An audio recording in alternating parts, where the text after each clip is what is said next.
नमस्कार साथियों, स्वागत है आप सभी का मातृभूमि एकेडमी के ऑनलाइन प्लेटफॉर्म पर। आज हमारी जो ई और आर ओ की क्लास है उसमें हम नगरपालिका अधिनियम की धारा 25 से लेकर 32 तक के बारे में समझेंगे और जानेंगे कि कौन कौन से इंपोर्टेंट इनके क्वेश्चन बन सकते हैं और क्या धाराओं में क्या परिभाषाएं लिखी हुई है, धाराओं में क्या इंपोर्टेंट फैक्ट्स बताए गए हैं, क्या धाराओं में स्पेशल कुछ बातें बताई गई है नगरपालिका अधिनियम से संबंधित, उन सभी को समझेंगे हम आसान सी सरल भाषा में। चलिए साथियों, शुरुआत करते हैं धारा नंबर 25 से। तो देखिए, इंपोर्टेंट क्वेश्चन भी साथ में हम कहेंगे कि भी कौन कौन से बन रहे हैं और समझाते हुए भी चलेंगे कि भाई क्या हमको याद रखना है इसमें। तो सबसे पहले आप साथियों इसमें धारा 25 को मोस्ट इंपोर्टेंट रूप से याद कर लीजिए कि धारा 25 का संबंध किससे है। धारा 25 का संबंध मतदान के अधिकार से है। यहां पर ये तो आपको सीधा डायरेक्टली याद होना ही चाहिए कि धारा 25 किससे संबंधित है, मतदान के अधिकार से। अब देखिए साथियों, मतदान का अधिकार किस किस को मिलेगा, किस तरीके से मिलेगा, उसके बारे में कुछ पॉइंट है, मैं आपको ये समझाता हूं। और मतदान के अधिकार का प्रयोग आप कैसे कर सकते हो इसको समझना है। सबसे पहले अगर पॉइंट नंबर 1 देखें, इसी धारा नंबर 25 में उपधारा 1 को अगर देखें तो वार्ड की जो निर्वाचक नामावली होती है, यानी जो वोटर लिस्ट होती है, उसमें व्यक्ति का नाम क्या होना चाहिए, रजिस्ट्रीकृत होना चाहिए, यानी उसमें उस व्यक्ति का नाम होना चाहिए। यानी वोटर लिस्ट में नाम है तो वो मतदान दे सकता है, वोटर लिस्ट में नाम नहीं होगा तो उसको मतदान का अधिकार ही नहीं है। नेक्स्ट देखिएगा साथियों, पॉइंट नंबर 2, अगर धारा 14 की जो निहरता है उनमें किसी व्यक्ति का नाम हो गया है, या फिर अगर मैं कहूं कि धारा 14 के अधीन कोई व्यक्ति निहरताओं में आ गया है तो वो व्यक्ति मत नहीं दे सकता। और धारा 14 के बारे में आगे वाले वीडियोस में मैंने आपको बता दिया है। अगर आपने वो क्लासें नहीं देखी है तो इससे आगे वाली क्लासों में धारा 14 के बारे में संपूर्ण रूप से मैंने बताया हुआ है, जल्दी से जाइएगा और उन क्लासेस को आप देखिएगा। नेक्स्ट देखिए साथियों, पॉइंट नंबर 3 है इसका, या फिर उपधारा 3 को अगर मैं कहूं तो यहां पर यह बताया हुआ है कि एक से अधिक वार्डों में मत नहीं देगा। कोई व्यक्ति मतलब वोट दे रहा है, अपना मत का प्रयोग कर रहा है, तो वह क्या कर सकता है, एक वार्ड में ही वोट दे सकता है। यानी एक व्यक्ति का एक वोट ही होगा, एक वार्ड में ही होगा। अगर कोई व्यक्ति गलत तरीके से एक से अधिक वार्डों में वोट देता है तो उसके सारे के सारे जो मत है, जो वोट है, उसको क्या कर दिया जाएगा, शून्य मान लिया जाएगा। यहां पर अगर एक और कंडीशन आप यहां पर समझोगे तो वो ये है कि अगर एक ही वार्ड में एक से अधिक बार मत दे दिया जाए, यानी यहां पर हम समझ रहे थे कि एक से अधिक वार्डों में मत कोई नहीं देगा, लेकिन अगर किसी व्यक्ति ने एक ही वार्ड में एक से अधिक बार वोट दे दिया तो भी वही कंडीशन होगी साथियों, मत एक ही दे सकता है एक व्यक्ति। तो मैं यहां कहूंगा कि अगर एक व्यक्ति एक वार्ड में एक से अधिक मतों का प्रयोग करता है या एक से अधिक मत देता है, एक से अधिक वोट देता है, तो वो सारे के सारे वोट क्या है, शून्य माने जाएंगे। तो ये इंपॉर्टेंट फैक्ट हमको समझना है, इनको याद रखना है, ठीक है। चलिए साथियों देखिए, मतलब इन पे क्या प्रश्न बन सकता है, इंपॉर्टेंट सीधी सी बात, एक व्यक्ति अगर एक वार्ड में एक से अधिक बार वोट देता है तो क्या होगा। तो ये हमको समझना है कि अगर उसने एक से अधिक बार वोट दे दिया तो उसके सभी मतों को क्या है, शून्य मान लिया जाएगा। यानी आपके एग्जाम में जो क्वेश्चन आएंगे वो जो इनकी लैंग्वेज है उससे संबंधित आएंगे, यानी जो लैंग्वेज है वो आपको क्या समझाना चाहती है उस पर क्या है प्रश्न बन सकता है। प्रश्न ये बनेगा कि एक से अधिक वार्डों में कोई वोट दे रहा है तो क्या होगा, तो क्या होगा कि उसका एक वोट मान लिया जाएगा, दूसरा खारिज हो जाएगा, या फिर दोनों खारिज हो जाएंगे, सबको शून्य मान लिया जाएगा। तो सीधी सी बात है, सभी वोटों को क्या मान लिया जाएगा, शून्य मान लिया जाएगा। नेक्स्ट पॉइंट नंबर 5 देखिए साथियों, इसका व्यक्ति मत नहीं देगा अगर कोई व्यक्ति किसी दंडादेश के अधीन है, यानी कोई उसको सजा हो चुकी है और सजा के अधीन है, या फिर उसको कारागार में बंद किया हुआ है, कारागार में वो परिरुद्ध है, या फिर पुलिस की कस्टडी में है। तो इस प्रकार हम कह सकते हैं अगर कोई व्यक्ति जेल में है तो वो वोट नहीं दे सकता, उसको सजा हो चुकी है तो वो क्या है, वोट नहीं दे सकता। चलिए साथियों नेक्स्ट देखते हैं। तो साथियों नेक्स्ट है धारा नंबर 26, और धारा नंबर 26 क्या कह रही है, धारा नंबर 26 कहती है कि निर्वाचन में मत देने की रीति क्या होगी, यानी इलेक्शन में वोट देने की प्रक्रिया क्या होगी, मत देने की रीति क्या होगी, किस तरीके से मत दिया जाएगा। अब इसमें यहाँ पर 3 इंपॉर्टेंट पॉइंट्स को याद रखना है। सबसे पहला ये कि प्रत्येक निर्वाचक का एक मत होगा। तो ये तो सीधी सी बात है कि एक वार्ड में एक व्यक्ति एक बार ही वोट दे सकता है, तो प्रत्येक निर्वाचक का कितना मत होगा? एक ही मत होगा। नेक्स्ट पॉइंट नंबर 2 कि मतपत्र द्वारा मत दिया जाएगा, यानी वो व्यक्ति वोट देगा। तो देखिए साथियों, ये यहाँ पर मतपत्र का मतलब यही है कि भाई आप अगर बैलेट से मतलब अगर किसी पर्चे से वोटिंग हो रही है तो आप पर्चे पे ठप्पा लगाते हो, इस प्रकार से आपको जो मतपत्र होता है उससे वोट देना है। और आजकल जैसे सीधी सी बात है कि जो मशीनें आ चुकी है, ईवीएम मशीनें हैं, ईवीएम मशीनें से मतलब वोटिंग हो रही है, जो इलेक्शन हो रहे हैं तो मशीनों के माध्यम से वोट दिया जा सकता है। अब देखिए, अब इलेक्शन किस तरीके से करवाया जाएगा? इलेक्शन के लिए ये सारी की सारी नीति कौन अपना मतलब बनाएगा? राज्य निर्वाचन आयोग बनाएगा।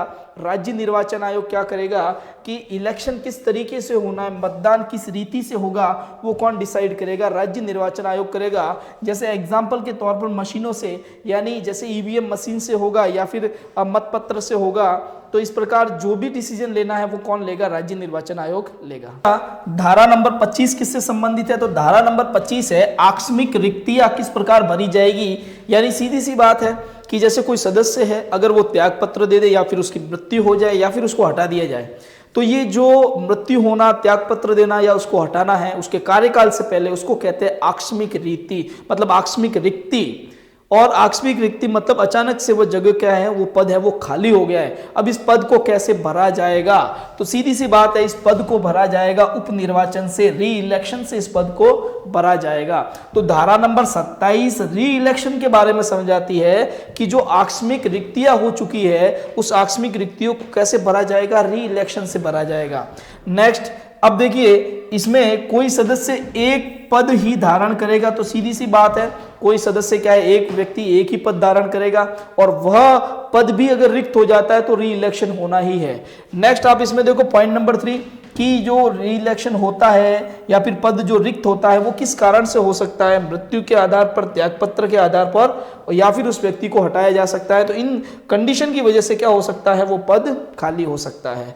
अब जो वो पद खाली होगा तो इसमें एक बात ध्यान दीजिएगा साथियों कि जो मतलब जो सीट खाली हुई है वो किससे भरी जाएगी? तो अगर जो सीट खाली हुई है वह SC ST OBC की आरक्षित सीट है तो वह SC ST OBC के व्यक्ति के द्वारा ही भरी जाएगी। वहां पर दूसरी कैटेगरी का कोई व्यक्ति इलेक्शन नहीं लड़ सकता। सीधी सी बात है कि SC ST OBC की अगर रिजर्व सीट है तो वहां पर SC ST OBC का कैंडिडेट ही री इलेक्शन से चुना जाएगा। नेक्स्ट आप देखो कि अगर किसी महिला अभ्यर्थी की सीट है, यानी ऐसी सीट थी या ऐसा पद था जो महिला अभ्यर्थी का था, उसने त्याग पत्र दे दिया या उसको हटा दिया या उसकी मृत्यु हो गई, तो वहां पर अब वापस री इलेक्शन होगा तो उस महिला अभ्यर्थी को ही चुना जाएगा। नई जो महिला अभ्यर्थी होगी उसी को चुना जाएगा री इलेक्शन के माध्यम से। ठीक है साथियों, ये था आपके धारा नंबर 27 और धारा नंबर 27 संबंधित है आपके आकस्मिक रिक्तियों से, अचानक पद खाली हो जाए उससे। नेक्स्ट इंपॉर्टेंट फैक्ट देखते हैं साथियों इसमें। पॉइंट नंबर 4 ये क्या कह रहा है इसी में, धारा नंबर 27 में ही। धारा नंबर 27 में अगर देखो सीधी सी बात है, यदि रिक्ति हुई है तो वास्तविक समय क्या है, 6 माह से कम है। यानी अगर कोई पद खाली हो गया है और उसका वास्तविक समय 6 माह से कम है, देखो एक कंडीशन ये थी कि भाई पद रिक्त हो गया, पोस्ट खाली हो गई, पद खाली हो गया तो री इलेक्शन होगा। लेकिन अगर सीधी सी बात है कि जो री इलेक्शन होना है लेकिन उसके लिए वहां पर जो समय बचा हुआ है वो कम है, यानी 6 महीने से कम समय बचा है और किसी व्यक्ति की मृत्यु हो गई है या फिर किसी व्यक्ति को पद से हटा दिया गया है सदस्य को, या उसने त्याग पत्र दे दिया है, तो ऐसी कंडीशन में राज्य सरकार क्या है, निर्देश दे सकेगी कि अगले सामान्य इलेक्शन में क्या है उस सीट को भरा जाए। यानी सीधी सी बात है, उपनिर्वाचन से री इलेक्शन के माध्यम से उस सीट को भरा जाता है। लेकिन री इलेक्शन के लिए भी सीधी सी बात है, जो री इलेक्शन से चुनकर आएगा वो व्यक्ति कितने समय तक वहां पर उस सदस्य के पद पर रहेगा, जितना उस सदस्य का समय बाकी रह गया था। मान लो कि 5 साल थे और 5 साल में से एक व्यक्ति 4 साल कार्यकाल पे रहा और 1 साल उसका बाकी था। अब इस 1 साल बाकी था और उसकी मृत्यु हो गई, तो अब कोई री इलेक्शन में नया कैंडिडेट आएगा तो वो 1 साल तक उस पद पर बना रहेगा। लेकिन दूसरी कंडीशन ये, मान लो किसी व्यक्ति ने 4 साल और 9 माह का कार्यकाल अपना पूरा कर दिया और उसके बाद उसकी मृत्यु हो गई है। तो अब कितने बचे शेष बचे हैं आपके 3 माह। तो सीधी सी बात है, री इलेक्शन तो यही कहता है कि जब री इलेक्शन होगा तो जितना समय बचा है उस सीट का उतने समय तक ही वो नया कैंडिडेट वहां पर रहेगा। तो अब 3 महीने ही बचे हैं। तो अब देखिए सीधी सी बात है, अगर 6 महीने से कम की शेष अवधि बची है तो क्या होगा, राज्य सरकार निर्देश देगी कि ये जो 6 महीने से कम समय जो बचा है यहाँ पर अब री इलेक्शन करवाने की जरूरत नहीं है। अब आगे के जो सामान्य इलेक्शन होंगे उसी में इस सीट को भरना है, तब तक आप इस सीट को खाली ही रखो। ये इंपॉर्टेंट और बहुत ही मोस्ट आपको यहाँ पर मैंने एक फैक्ट बताया है, इस चीज को आपको अच्छी तरीके से समझ लेना है। नेक्स्ट पॉइंट नंबर या फिर नेक्स्ट धारा नंबर, तो एक महत्वपूर्ण धारा देख रहे हैं साथियों, धारा नंबर 28। और ये धारा नंबर 28 क्या है, धारा नंबर 28 संबंधित है निर्वाचन अपराध से। तो बहुत ही महत्वपूर्ण है, इसको आप समझ लीजिए कि ये निर्वाचन अपराध होता क्या है, ठीक है। तो ये धारा नंबर 28 किससे संबंधित है, सबसे पहला तो यही इंपॉर्टेंट क्वेश्चन बन सकता है कि धारा नंबर 28 किससे संबंधित है, निर्वाचन अपराध से। निर्वाचन अपराध को किस तरीके से नगरपालिका अधिनियम में बताया गया, समझाया गया है। तो आप साथियों यहां पर देखना, अगर कोई व्यक्ति या प्रस्तावक, ठीक है, जो इलेक्शन लड़ना है, कोई व्यक्ति या प्रस्तावक जब इलेक्शन लड़ते हैं तो ये क्या करते हैं, जो रिटर्निंग ऑफिसर होता है उस समय, जो इलेक्शन के समय वहां का जो रिटर्निंग ऑफिसर होता है उसके समय ये क्या करते, उसके सामने क्या करते हैं, अपने जो कागज देते हैं, अपने जो डॉक्यूमेंट देते हैं उसमें घोषणा पत्र, एक शपथ पत्र क्या है वहां पर पेश करते हैं।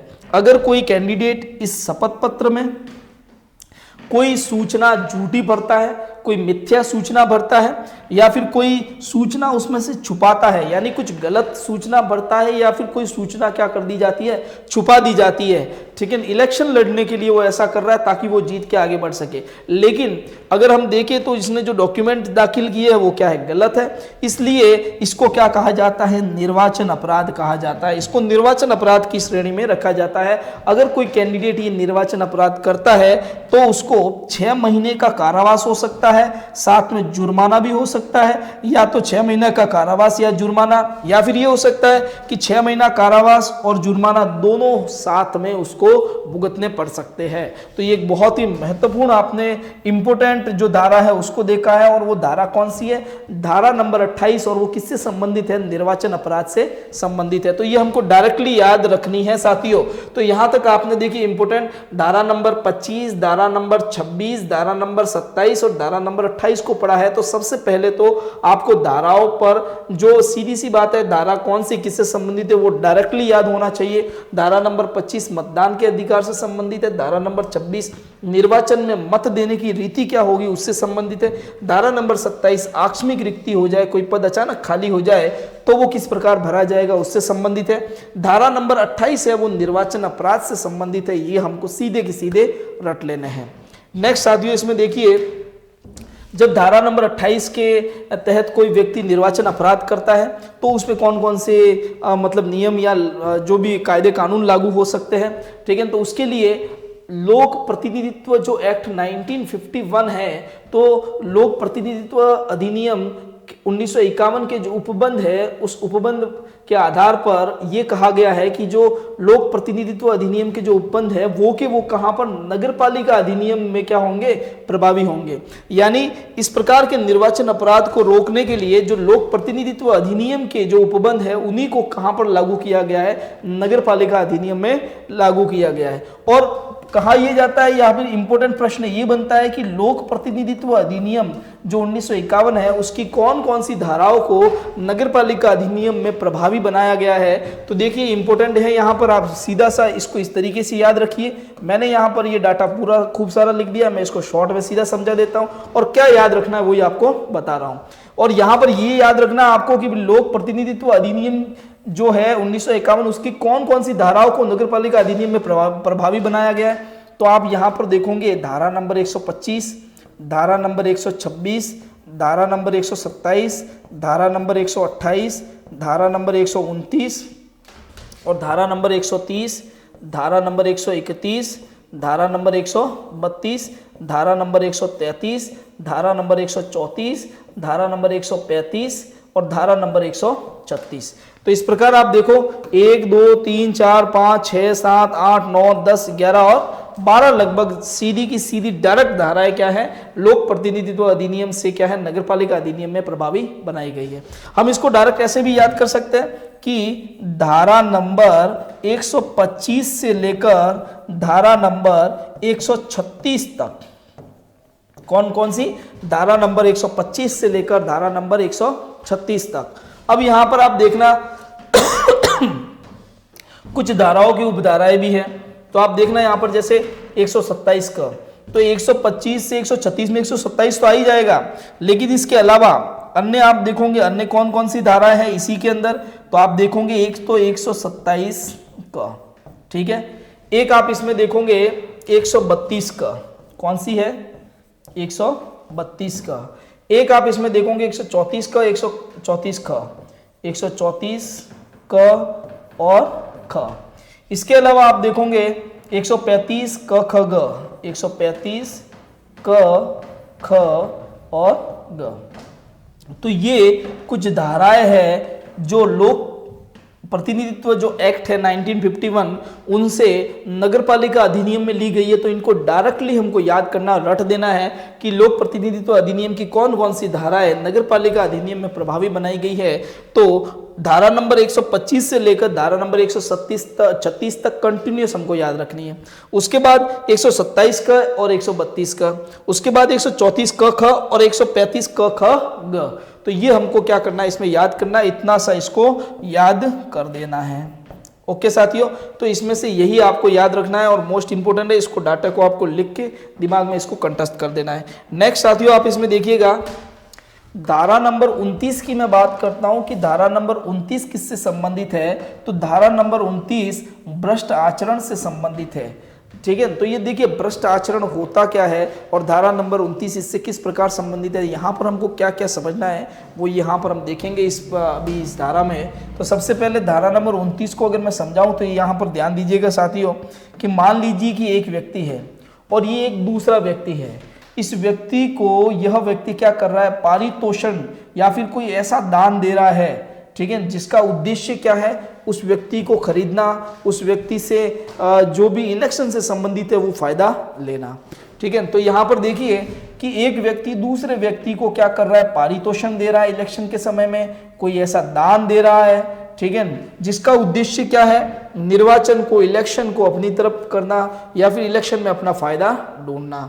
तो अब ये पारितोषण क्या हो सकता है, उस व्यक्ति को वो पहला व्यक्ति क्या है, धनीय प्रलोभ भी दे सकता है, इनाम दे सकता है, मनोरंजन संबंधित कर सकता है। धनीय प्रलोभ मतलब जैसे मान लीजिए इलेक्शन से पहले किसी वार्ड में क्या कर दिए गए, पैसे मतलब बंटवा दिए गए, ठीक है। इनाम का मतलब क्या हुआ, जैसे मान लीजिए इलेक्शन से पहले लोगों को खूब सारी कुछ चीजें दी गई, इनाम दिए गए, ठीक है, उनमें बांट दी गई मतलब वो चीजें और इनाम।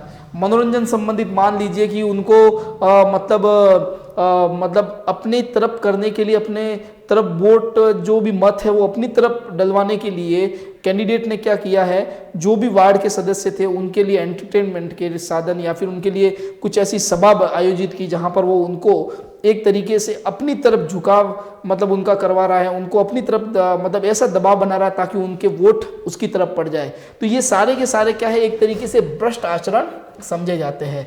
और इन भ्रष्ट आचरणों का उद्देश्य क्या होता है, इन भ्रष्ट आचरणों का उद्देश्य दो तरीके से हो सकता है।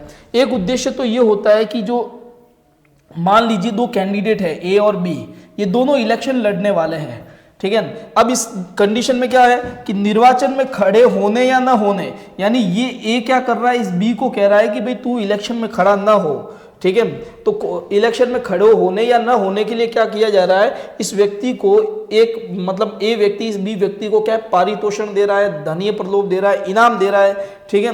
तो जो भी इसकी मांग है उस मांग को पूरा करके इसको बिठाने की कोशिश कर रहा है, ठीक है। नेक्स्ट इसका उद्देश्य क्या हो सकता है इस भ्रष्ट आचरण में, ये एक व्यक्ति क्या कर सकता है, दूसरे व्यक्ति पे दबाव बना सकता है कि भाई तू अपनी उम्मीदवारी वापस ले ले, अपना नामांकन वापस खींच ले।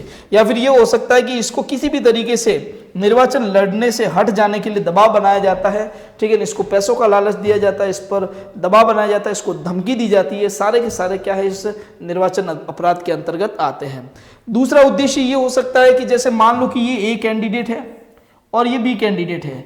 अब ये ए कैंडिडेट इलेक्शन जीतने के लिए क्या करता है कि वहां की जो जनता है उस जनता को प्रभावित करने की कोशिश करता है, ठीक है, उस जनता को कैसे प्रभावित कि भाई किसी भी व्यक्ति को क्या है, मत देने या देने से विरत रहने के लिए उत्प्रेरित करता है। यानी किसी व्यक्ति पर दबाव बढ़ाया जाता है, पैसे देके, उसको धमकी देके, या फिर उसको कुछ दूसरी अदर चीज देके उसको कहा जाता है कि या तो तुम मेरे पक्ष में वोट दे, या फिर मेरे पक्ष में, या फिर दूसरे व्यक्ति के उसके पक्ष में भी वोट मत दे, यहाँ से चला जा। ठीक है, तो इस प्रकार से मत देने या नहीं देने के लिए क्या उस पर दबाव बनाया जाता है। ठीक है, किसी उम्मीदवार को निर्वाचन में खड़ा होने या ना होने या हट जाने के लिए इनाम की बात की जाती है। तो वो सीधी सी बात है, किसी जो भी उम्मीदवार है, उम्मीदवार को दबाव स्वरूप ये कहा जाता है कि भाई आप इलेक्शन में खड़ा मत होइए। ये तो मैंने आपको इस पॉइंट में बता दिया। ठीक है, निर्वाचक के मत देने या मत से विरत रहने के लिए इनाम, तो सीधी सी बात है, इनाम दिया जा सकता है किसी मतलब व्यक्ति को, निर्वाचक को, जनता को, कि भाई आपको मैं ये पैसा दे रहा हूँ या फिर मैं आपको ये कोई भी वस्तु दे रहा हूँ। जैसे सीधी सी बात है कि इलेक्शन में शराब बांटना एक आम सी बात हो गई है, चोरी छुप के बांटी जाती है वैसे। ठीक है, कई जैसे इलेक्शन है उसमें इस तरीके से कोई कैंडिडेट शराब का वितरण करवा देता है या फिर रुपए का वितरण करवा देता है और उनको कहा जाता है आप मेरे पक्ष में वोट दीजिए। या फिर कुछ ऐसे कैंडिडेट जिनको लग रहा है, मतलब कुछ ऐसे कैंडिडेट जिनके वोट से किसी व्यक्ति को, मतलब किसी कैंडिडेट को नुकसान हो सकता है, तो उन व्यक्तियों को वहां से हट जाने के लिए कहता है। तो ये सारे का सारा क्या है, भ्रष्ट आचरण में आएगा। नेक्स्ट साथियों, इसमें देखिएगा, आपने समझ लिया कि भ्रष्ट आचरण होता क्या है। ठीक है, तो भ्रष्ट आचरण से अगर आप किसी व्यक्ति को मतलब वोट देने से रोकते हो तो ये क्या है, उसके मतदान के अधिकार में हस्तक्षेप है। तो मतदान के अधिकार के हस्तक्षेप को अगर हम समझे तो मतदान के अधिकार का हस्तक्षेप क्या क्या हो सकता है। तो सबसे पहले अगर हम देखें, किसी के निर्वाचन के अधिकार को क्या कर दिया हमने, हस्तक्षेप कर दिया है, तो वो क्या हो सकता है। 2 पॉइंट से इसको मैं बताऊंगा। सबसे पहला पॉइंट, किसी व्यक्ति को क्षति पहुंचाकर, सामाजिक बहिष्कार कर, जाति या समुदाय से बाहर करने की धमकी देकर, यानी किसी व्यक्ति को नुकसान पहुंचाया, उसको डराया गया, धमकाया गया, उसको मारपीट की गई। ठीक है, उसको समाज से बाहर निकालने की धमकी दी गई, जाति और समुदाय से बाहर निकालने की धमकी दी गई। तो ये सारी की सारी जो कंडीशन है वो क्या है, एक तरीके से भ्रष्ट आचरण मानी जाती है और ये उसके निर्वाचन के अधिकार में, उस व्यक्ति के निर्वाचन के अधिकार में क्या है, हस्तक्षेप माना जाता है। नेक्स्ट साथियों देखिएगा कि लोगों को इस बात से डराना कि दैवीय प्रसाद, यानी कि अगर आपने मुझे वोट नहीं दिया तो आप पर भगवान क्या है, भगवान एक तरीके से नाराज हो जाएंगे। ठीक है, देवी और प्रसाद यानी देवी देवता आपसे नाराज हो जाएंगे, आपको इसी पार्टी को वोट देना है, इसी कैंडिडेट को वोट देना है, अगर आप नहीं दोगे तो आपके भगवान आपसे रूठ जाएंगे। या फिर ये होता है कि आध्यात्मिक परिनिंदा या भाजन होने की धमकी देना, यानी उनको इस तरीके से श्राप देना कि भाई या फिर उनको कहना कि अगर आपने मुझे वोट नहीं दिया तो भगवान आपका ऐसा कर देंगे, बुरा कर देंगे, भला कर देंगे। ठीक है, तो इस तरीके से ये जो आचरण किया जाता है वो क्या है, भ्रष्ट आचरण कहलाता है। और इस भ्रष्ट आचरण से किसी व्यक्ति के निर्वाचन के अधिकार में क्या है, हम हस्तक्षेप करते हैं और इसको निर्वाचन के अधिकार में हस्तक्षेप माना गया है। नेक्स्ट साथियों देखना, भ्रष्ट आचरण में क्या आता है, अगर कोई व्यक्ति यानी कैंडिडेट, अब हम बात करेंगे भ्रष्ट आचरण, तो भ्रष्ट आचरण तो कौन करेगा, भ्रष्ट आचरण जो चुनाव लड़ रहे हैं, जो कैंडिडेट है वही कर सकते हैं। तो सीधी सी बात है, अगर कोई कैंडिडेट धर्म है, मूल वंश है, जाति है, समुदाय के आधार पर क्या है, मत देने या मत से विरत रहने की दुहाई देता है कि भाई मैं आपके समाज का हूं, आप मुझे ही वोट देना, या फिर आप अगर मुझे वोट नहीं दे पाओ तो आप किसी को वोट मत देना, अगर ऐसी अगर कोई कंडीशन वहां पर मतलब जनता से कहता है या लोगों को इस तरीके से दबाव बनाने की कोशिश की जाती है तो वो क्या कहलाएगा, भ्रष्ट आचरण कहलाएगा। धार्मिक प्रतीकों की क्या है, दुहाई दी जाती है, राष्ट्र प्रतीकों का उपयोग किया जाता है। ठीक है, तो कोई व्यक्ति भगवान का नाम लेके आपको मतलब कह रहा है कि मुझे वोट देना है, कोई व्यक्ति धार्मिक प्रतीकों का उपयोग कर रहा है। ठीक है, उन धार्मिक प्रतीकों के उपयोग करते हुए क्या कह रहा है आपको कि भाई आपको मुझे वोट देना, अगर आप मुझे वोट नहीं दोगे तो आप पर क्या है, भगवान नाराज हो जाएंगे। तो इस प्रकार से धार्मिक प्रतीकों का प्रयोग करके लोगों को वोट के लिए दबाव बनाना, ये भी क्या है, एक तरीके से भ्रष्ट आचरण माना गया है। धर्म के नाम पर वोट मांगना आपके भ्रष्ट आचरण माना गया है। जाति समुदाय के आधार पर वोट मांगना वो भी क्या है, एक तरीके से भ्रष्ट आचरण माना गया है।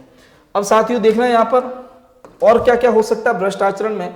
तो भ्रष्ट आचरण में यहाँ पर आपको ये एक चित्र दिख रहा है, यहाँ पर एक तस्वीर है, इसमें देखिए कि एक महिला को उसके पति के साथ जिंदा जलाया जा रहा है। तो इसको कौन सी प्रथा कहा गया था, सती प्रथा। अगर कोई व्यक्ति अपने इलेक्शन के समय में सती प्रथा का बखान करता है, सती प्रथा को मतलब एक तरीके से सती प्रथा का जो इतिहास है या फिर सती प्रथा है उसको अच्छा बताने की कोशिश करता है और जनता के बीच में गलत मैसेज देता है सती प्रथा से संबंधित और इसको एक अच्छी प्रथा बताने की कोशिश करता है, इसका गौरवान्वयन करता है, तो वह व्यक्ति क्या होगा, भ्रष्ट आचरण का दोषी माना जाएगा।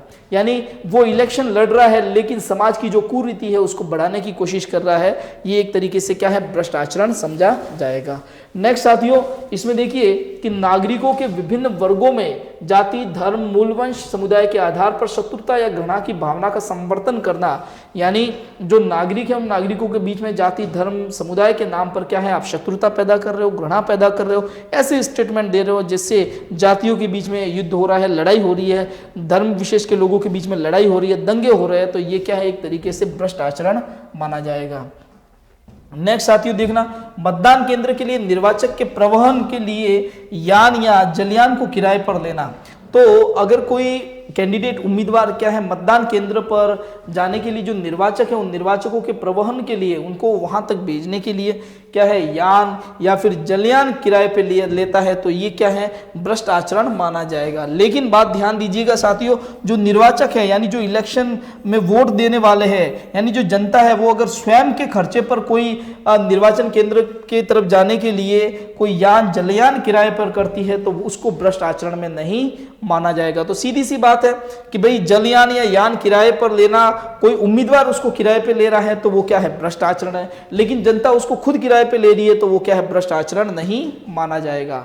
नेक्स्ट साथियों, इंपॉर्टेंट बात ध्यान देना, जैसे यहाँ पर ये तस्वीर, मैं तस्वीर अक्सर अपने क्लास में इसलिए यूज करता हूँ ये फोटो ज्यादा से ज्यादा, ताकि आपको क्या है, उनसे चीजों को रिलेट करके समझने में आसानी हो।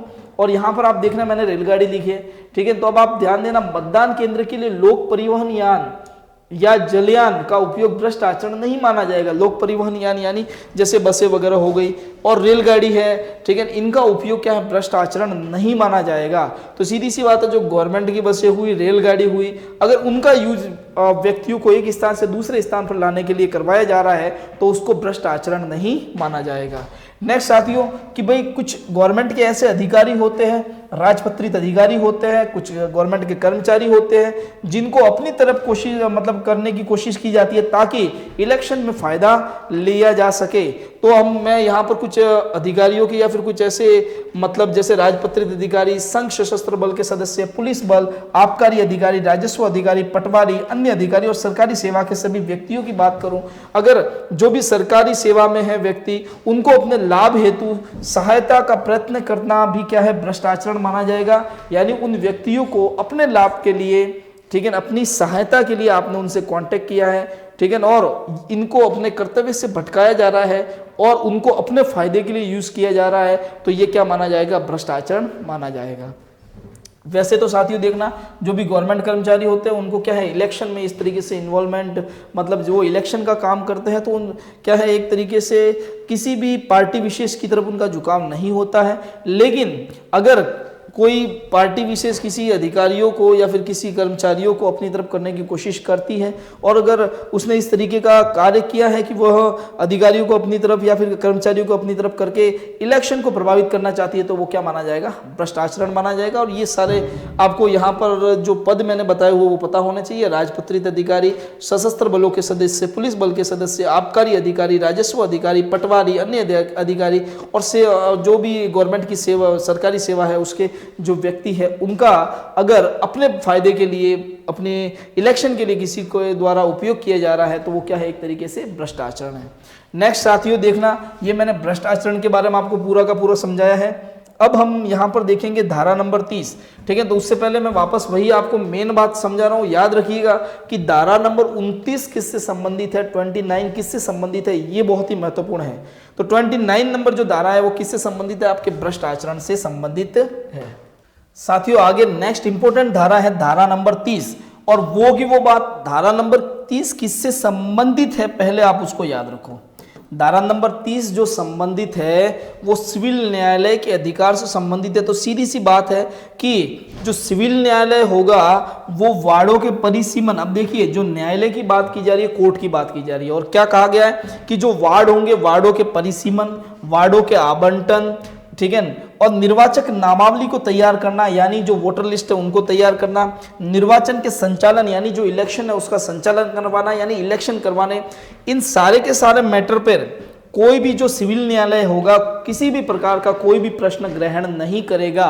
यानी कोर्ट इसमें कुछ भी नहीं करेगा, कोर्ट में वो केस चलाया नहीं जाएगा, इनसे संबंधित कोई भी मतलब याचिका या फिर कोई भी केस कोर्ट में दायर नहीं किया जाएगा। ठीक है, तो देखिए क्यों नहीं किया जाएगा। ठीक है, तो इसका रीजन ये है कि ये पूरा का पूरा इलेक्शन का मतलब काम होता है, और इलेक्शन में जो वार्डों के परिसीमन से संबंधित बात है, आवंटन से मतलब संबंधित बात है, वोटर लिस्ट तैयार करने से संबंधित बात है, जो निर्वाचन संचालन है उसके बारे में बात करने से मतलब उसके बारे में कोई प्रश्न उठाने के संबंधित बात है, तो वो कोई भी सिविल न्यायालय क्या करेगा, उसका न तो न्याय निर्णय कर सकता है, न ही उसके किसी प्रश्न को ग्रहण कर सकता है। उस पर कोई मतलब केस दायर नहीं किया जा सकता, इन पे कोर्ट में कोई भी केस दायर नहीं कर सकते।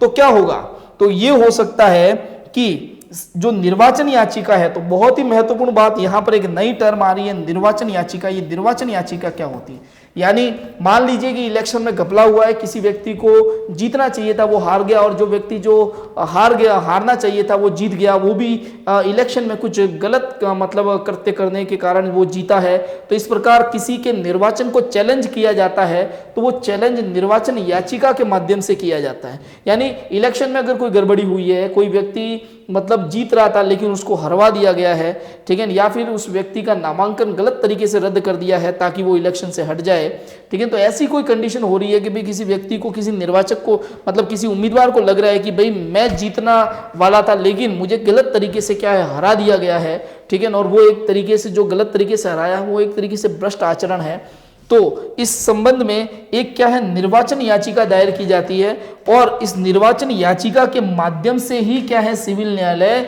उस पर क्या है मतलब न्याय निर्णय कर सकता है। तो सीधी सी बात है, डायरेक्टली वार्ड के परिसीमन, आवंटन, वोटर लिस्ट के संबंधित या इलेक्शंस के संबंधित तो सिविल न्यायालय कोई भी प्रश्न नहीं लेगा, लेकिन निर्वाचन याचिका क्या है, दायर की जा सकती है। अब निर्वाचन याचिका का संबंध किससे है, तो धारा नंबर 30 से निर्वाचन याचिका का संबंध है, और निर्वाचक याचिका को प्रस्तुत कैसे किया जाएगा ये धारा नंबर 31 इसमें बताएगी।